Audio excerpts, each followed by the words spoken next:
Hi there, this is a video talking about medication reviews. I'm Martin Benfield, one of the GP partners here. Now medication reviews are obviously very important to make sure the person's safe who's taking the medication and the medication's working. There's no point being on anything that doesn't help. In terms of our computer system, it won't allow us to set a date more than 1 year, which means there is always a review date coming up. Sometimes we don't need to see the person in person. There might not be anything that needs doing, but often there is, and usually we would expect to do something. And there will be a number of things that we will need to do depending on the medication. So for example, it may be just checking the person who takes that medication that it's still working, it's still doing the job it's supposed to, and the person's not getting any side effects from that medication. Then that might be as simple as writing an e-consult if you notice your review date is coming up, or the pharmacist said so to you, just stating that you're doing fine with it and you want to continue.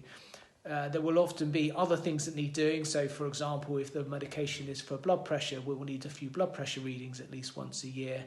There may be blood tests that are required depending on the medication and the condition. So for example, if it's diabetes, there'll always be blood tests, usually every 6 months required. Some of the medications for blood pressure require kidney blood tests once a year. And there might be other tests that are required, such as urine tests.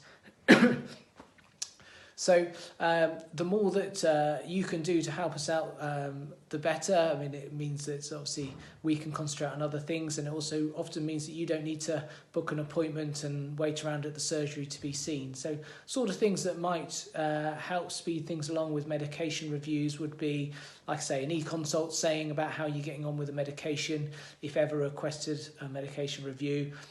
We really hope that as many people as possible can have a home blood pressure monitor. Now, obviously, in these sort of times with coronavirus at the moment, less people coming to the surgery, the better. I'm sure most people don't want to come down. So it means that you don't have to book an appointment just for the sake of getting your blood pressure taken. The other thing, which has always been the case, is that blood pressures do jump around a little bit. And it's far more accurate to have a home blood pressure monitor, do the blood pressure twice a day for say 3, 4, 5 days, get 10 readings, 10 times as accurate as having a one-off blood pressure here at the surgery. So that would probably be the most useful thing anyone could do. Here at the moment with the coronavirus going on, it's 20th of May today, we're doing a lot of medication reviews but over the phone, hoping people have a home blood pressure monitor and checking how they're going on with the medications. And there's only a few things that really need to be done face to face. So if there's anything you can do that stops you having to come to the surgery, which is obviously better all around, then please look to what you can do. Thanks.